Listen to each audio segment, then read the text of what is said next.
Now in this video we will continue our discussion of aggregate supply and aggregate demand topics. Now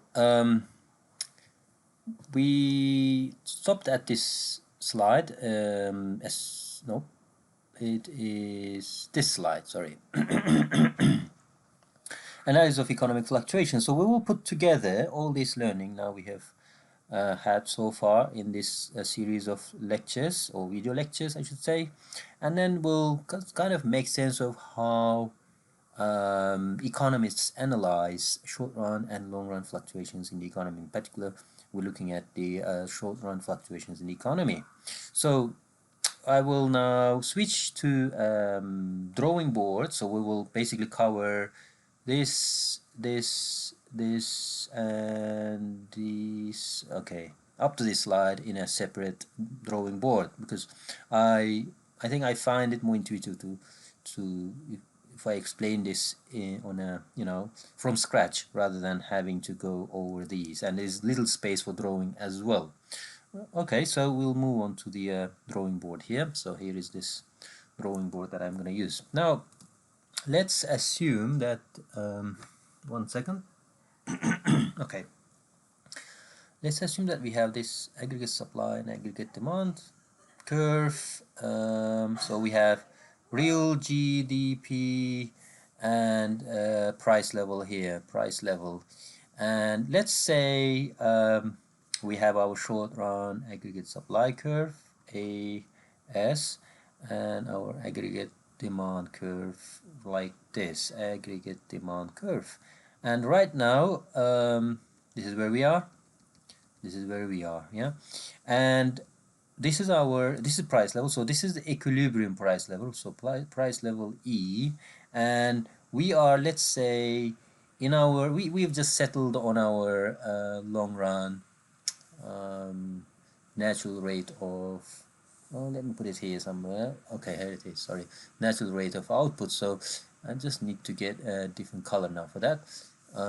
That work? Nope, I think it won't. So I just have to change the drawing this color. So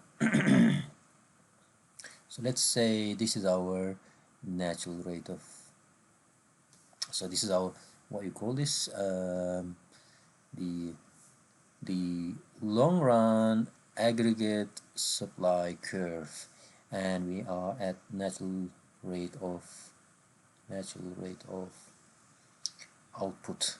And remember, this is also called potential output or full employment output. So usually this is what the notation is, YF, yeah. This is where we in the long run settle. Basically we could deviate from it in the long run, but we will eventually come back to it. Now let's assume, so that we're gonna do a little something called dynamic, or not dynamic, what was this, a thought experiment you call it, or what if analysis, yeah, what happens if this happens, kind of thing, yeah. So let's say this is AD1, this is our AS1. Let's say that we are in the long run, we are at the point where expected prices are the same as actual prices, and we operating along our optimal level of output or natural rate of output, where unemployment is at its natural rate as well. Just to remind you that when unemployment is at its natural rate, we are still experiencing unemployment level, but it is basically something that in the long run is normal to see. It's okay to see natural rate of unemployment. In any economy, there's no such thing as full employment or completely full employment. Yeah, we call it full employment anyway, but it's just at a natural level. Yeah, at a natural level. Some sort of, let's say 2% of unemployment is natural. Yeah, because people are usually looking for jobs that they want, so they prefer to be unemployed rather than accepting job offers that they don't like. Yeah, so that's the sort of thing that happens in and when we have natural rate of unemployment. Okay. Excuse me. Let's say that something happens in the economy. Let's say recession hits. There is a stock market crash or some sort of stock market speculation that reduces our wealth.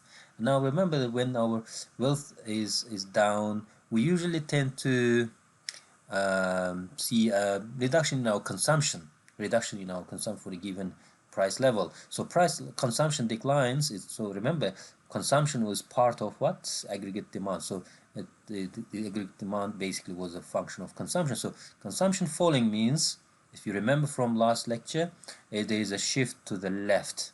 There's a shift to the left. I don't know why that disappeared of our curve. So there's a shift to the left in the aggregate demand curve. So short run aggregate demand curve, as a result of falling consumption, temporary falling consumption, that leads us to a new aggregate demand now. So that's a new aggregate demand. So that's aggregate demand number 2. That shift now, what happened is that you can see that the price level now is lower than original equilibrium price level. This is where we call deflation. Yeah, now that in the short run we're experiencing a deflation. So this is a new price level 1, not E. Well, it is E, new equilibrium, I should say, but how do we do that? So E1, that's easier. So this is then going to be 0. Yeah, we have a new output level as well. So that's Y1, let's say. It's below its natural level. So from a different perspective, if I draw a new graph here, I hope you don't confuse this with this graph. These are different graphs. So this is our real GDP with time here. You will basically have something like this. So this is our natural level of output that's trending upwards, but we are basically fluctuating, yeah, around. So this is our actual output. So in this case, we are somewhere here below the output level that we should be. We should be here, but we are right there right now. Yeah, that below the natural level. So it's exactly the same spot here. So this is where the equilibrium output here in the short run, but that's below there. So that's the short run shift to the left. Now what happens is that if there is a recession, because of this sort of consumption decline and then there's an investment declining as a result of these sort of all knock-on effects happening here basically in the AD. What happens is that our unemployment rate increases now as a result. Unemployment rate increases. Remember, the unemployment rate is the number of people looking for job over labor force. So that's the ratio of number of people looking for jobs over total people, or total number of people who are able to work. So increasing unemployment means more people will be looking for job. When more people are looking for job at this level of output, what happens is that wages start declining. Yeah, wages start declining. And remember, changes in wages do affect how we so remember, by the way, is wages are input into labor wages. Yeah, labor is an input into production. So wage decline in our cost of production. So firms start now employing more in the hope that prices will eventually increase for their products. So the cheaper products means, or cheaper input means, or labor input means greater output now. So all firms employing more and more of labor will lead to higher production eventually. So as a result, what happens is that aggregate supply curve shifts to the right as a result. Yeah, so we will basically have a new aggregate supply curve looking like this. So this is aggregate supply curve number 2. Now what happened is this: with this shift to the right, we are now producing more. But now what happened is that with the shift, we are coming back to a new apologies. So with the new shift to the right now is that we have we're coming back to the original natural rate of output, yeah, original levels of output in the long run. Basically, that shift basically to the aggregate supply curve reduces our output prices, yeah, and then is accompanied by the what do you call this, by the increase in output, yeah, that reduction in pricing leads to a lower output level as well. So now our new price level is this one here. So this is a price level E, equilibrium price level number 2 here, number 2. Sorry, it's a bit messy, but hopefully you understood it. So this is, you see this, how economy is self-adjusting here. Basically, whether you deviate back and forth in the economy in the short run, we eventually settle along this long run aggregate supply curve. So basically we come back to that point now eventually. So we were here, yeah, originally.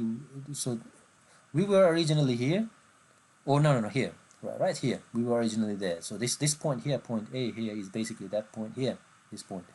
And what happened is that there's a recession, so there's a shift to the left. So any shift to the left of long run aggregate supply curve is basically means recession here, recession, yeah. So we moved down here in this curve, we then moved up right here, we came back to this point, which is basically this point now. So we went to B and we came back to C now. We just basically moved there and there, came back to C. So we are back to this point now. Probably we go all the way up there and then go on. Now what if this happens? Let's say maybe we continue this.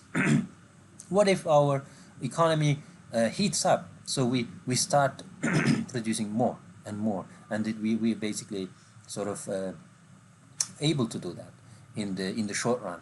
So let's say aggregate supply now, this is the third one now, shifts to the right. So massive shift there. There's this original decline.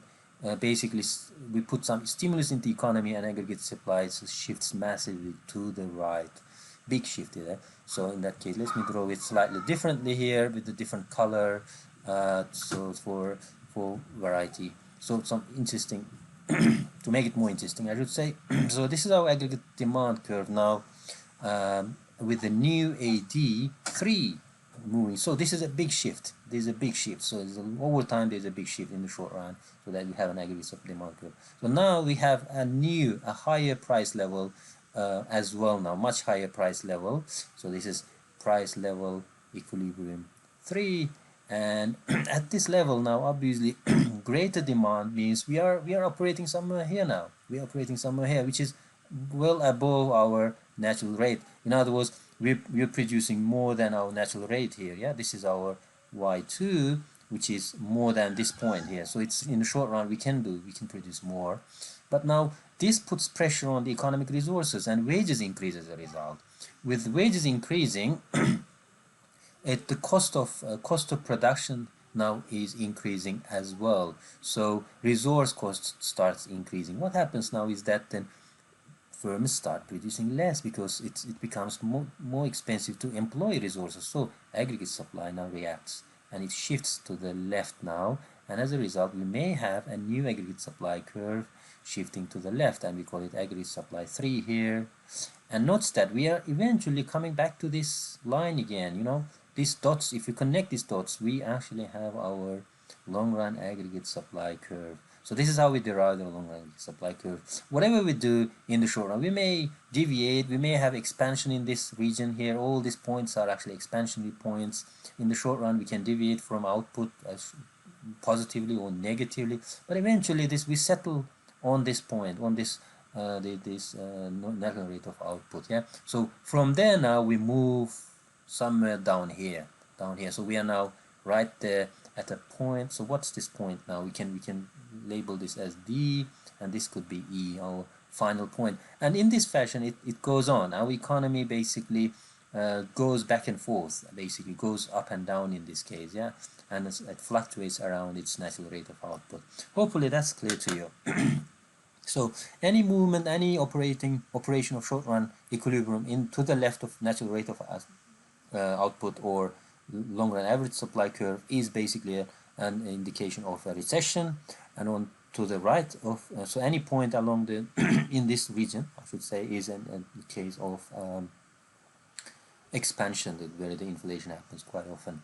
Yeah, so that's what it is basically in this case. So all these slides basically cover this sort of ideas in some detail. So when you have time, read it. So this is basically only about actually reduction in aggregate demand. So we moved a little bit more, we did a little bit more and explained more about further adjustments. Yeah, hopefully this is clear to you. Now I wanted to do a quick case study on the historical events. In 1930s, there was something called the Great Depression. There was a large drop in real GDP. Now, this was a severe recession or something called depression. So why this is depression is because it lasted longer. Recessions usually are technically, if your GDP goes down for 6 months, you are in recession, yeah? So GDP, so let's say we're going like this. So this is our natural rate going up there. So basically in 1930s, what happened is that there was a long-term decline in output. Yeah, this was there. So it went down all this. So this was longer. this lasted longer. Basically, this period was longer. This period was longer. So this was a depression as a result. Yeah, and if it's a recession, it would be just a 6 months, and so, or a year, or maybe two. But this depression lasted longer. So notice this. This is the time. So this was a 4-year period at least, probably a bit more. But this was what we recorded so far, and given the available data. Now, this was also the largest economic downturn in the U.S. history. Now, interestingly, some newspapers and economic commentators are saying that now the recession that is induced by COVID-19, the coronavirus, could lead to a depression. Well, it happens every now and then, but I'm hoping that that's not the case. We will not be in recession, depression, but we may be in a recession for 6 months or so, but hopefully we will pick up at some point. Now, during that time, what happened is that because people, as you can see, these people were all unemployed, so they're looking, they are actually coming to get their food, so donuts and coffees. This is, I guess, government paying them for free, providing these supplies for free, or maybe a firm is just doing this for free as well. Like today, U.S. government is planning to pay every American this 1,200 paycheck. This is wrong. I think you shouldn't really pay every American, because there are so many rich Americans who do not need it. And then there was a question as to about why every American. Then the guy was like, well, we pay everyone and let the other let if people don't need it, they could donate it. But this is wrong. I think this is a wrong way of utilizing government's country's resources. People do not necessarily donate things, so you need to really pay to those workers who lose their job because of recession. Yeah, just like in the US, in the UK, the UK government is paying to those people who are losing jobs, yeah, rather than everyone. But the American government seems to be very much politicizing this case and paying everyone 1,200, wants to pay everyone 1,200, and it's likely that this may be struck down by the Senate. The idea, I mean. So anyway, going back to this case, so real GDP fell by 27% in this period. So from that point to this point, there was this decline of GDP by 27%. That's a large decline. We usually see a real GDP declining about 2, 3, 4, 5, 7, let's say, or maybe 10%. Let's say 10% decline in real GDP over this period. In today's, terms. But back then, this was a huge drop. So back then, the economies were not that developed as well. But this is probably made the poverty even worse. Yeah, and unemployment rose 25%. So that was a huge increase in unemployment rate. So resources were like people here are resources. Basically, labor was cheap as a result, I guess, and price levels fell by 22% because people were not buying at the time because of unemployment. Well, you don't have many people to sell your products to, so you have to reduce the prices. Now, what happened is that because of unemployment, there was and consumption declines, of course, and investment declines. Aggregate demand started declining, so there was a huge decrease in aggregate demand. So then also it led to a decline in money supply by 28%. So people didn't have enough money then eventually. Yeah, they didn't have money in pocket to start off with their life or to put back their lives back on track. So there was this consumption decline and an investment decline. And remember, aggregate demand is basically consumption plus investment plus government plus NX. So these two was down. This was to an extent was increasing because government was injecting money, but that wasn't enough for a long time. And in fact, government didn't know what to do for some time with the G, with whether to intervene or not, because the ideas of capitalistic economies were like economies back then. Classical economists believed that government shouldn't intervene in the economy. But then back then, and in 2000, I don't remember, 1932 or 33, a British economist, John Maynard Keynes, traveled to the USA and advised them that they should invest into the economy by increasing the G so that this compensates for the fall in here. And this certainly fell because the whole world was in recession at the time, and while America had a depression, so there was not much of international trade, right? So this all led to the reduction in aggregate demand curve. shift to the left of short run aggregate demand curve. Eventually, of course, that longer, longer period of recession led to a shift in the long run aggregate supply curve as well. So what happened is this basically. So we have AD, we have AS. So there was this shift to the left. That was a big shift basically in AD. So and then if this was our natural rate of unemployment, output, long run average supply curve determined our natural rate of full employment output level. So we stayed here for a long time. So when you stay here for a long time, what happens is that economy loses its capability. So this may have shifted to this point here, but eventually, well, there was not much. I mean, I'm just speculating here because there was not much of a disease or some sort of epidemic that wiped out labor. So it will also be incorrect to assume that long run average supply curve shifted to the left because it could only do so. It could only shift so if actual labor dies out. Yeah, if the labor dies, people die, and there is not enough resources or capitalists. So the war, in the case of war, that happens. There is a shift to the left. So this didn't actually do that. I'm just speculating. Possibly yes, but possibly not. But I think the economists agree that there was a short run reduction here, which was actually longer short run. In other words, yeah, it was a long period of time that we stayed here. The prices fell further, and unemployment was increasing. So these are basically.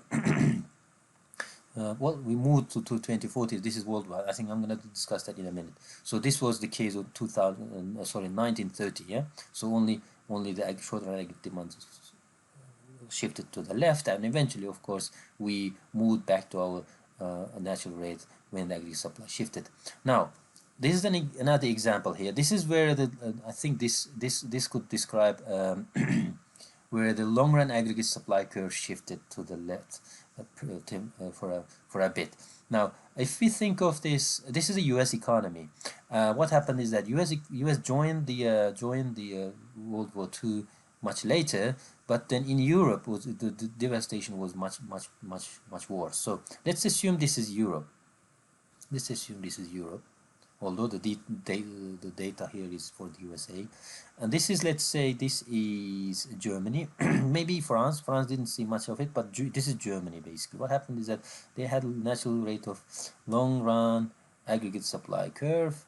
What happened is that they operated right here for a little while during the war, but it's actually, and then during the war, what happened is that the aggregate demand shifted to the right by the German.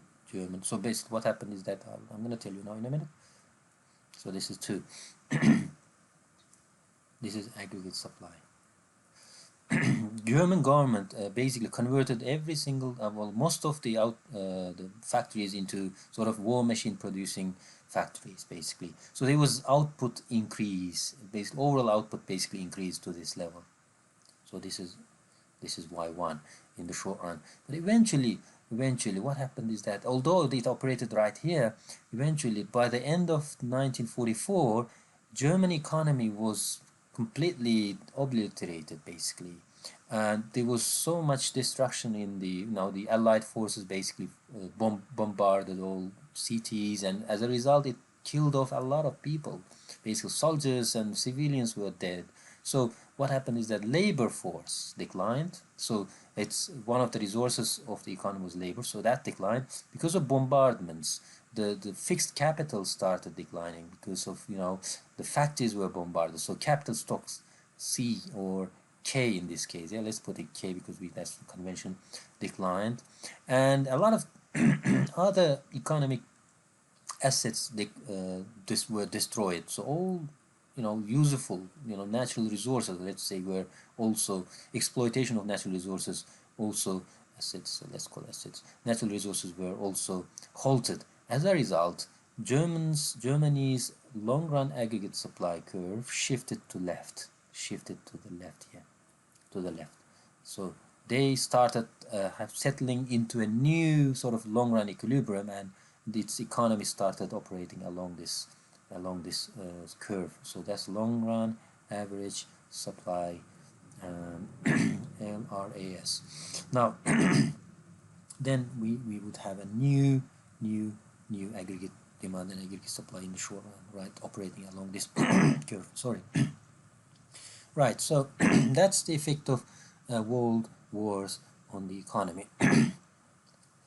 Now, there's last thing here. So this was due to the world U.S. economy, but I decided to show you, and in this example, from a perspective of Germany, this could have happened in the USA as well. As you can see, the government has been stimulating the economy by pumping money into the economy. So aggregate demand, if you look at aggregate demand here, once again, AD equals basically C plus I plus G plus NX. Because this is going down, government usually tends to increase their injection into the economies to compensate for the loss in this, yeah. So much of the resources were, so the G increasing is due to also to this military production as well, because governments buy military, not the private companies in these economies during the war. So that might have caused the aggregate supply curve, as I described earlier, in the case of Germany, shift to the right because of that higher, much higher. This becomes much higher. Of course, consumption increases as well in the war time period, but much of the resources are channeled into G. So instead of producing Ford cars, and German economy or American economy started producing what do you call this? Tanks. So as a result, the employment of labor was increasing. So from 17% of unemployment, there was 1%. So that means almost every American was working. In the short run, we had this shift to the right, as we described with the case of Germany as well. But U.S. economy didn't get bombarded. That's the good news in some sense, because they it didn't, as a result, didn't have any long run shift in the aggregate supply. Now, these are the two cases that we discussed earlier. So this is the case of Great Recession or Depression, sorry, and then case of World War. Now notice this: World War actually had a positive effect on the U.S. economy, but on the U.K. economy, it was a negative effect because of Hitler's bombardments in the U.K. But in the U.S. it was a different story, because they were basically, the war happened in Europe, and an American economy was just simply producing for military. Yeah, so that means there was this sort of employment increase. So this is huge increase in the USA. However, from UK perspective or from European perspective, this would be the case. This would be the case. Basically, in this war period, they would have reduction in their GDP growth instead. Yeah. Anyway, so I'll leave it to you here to read the remaining part in the book, and also in other resources. So hopefully it was interesting, and also make sure that you understand how these analyses are conducted. Yeah. All right. See you.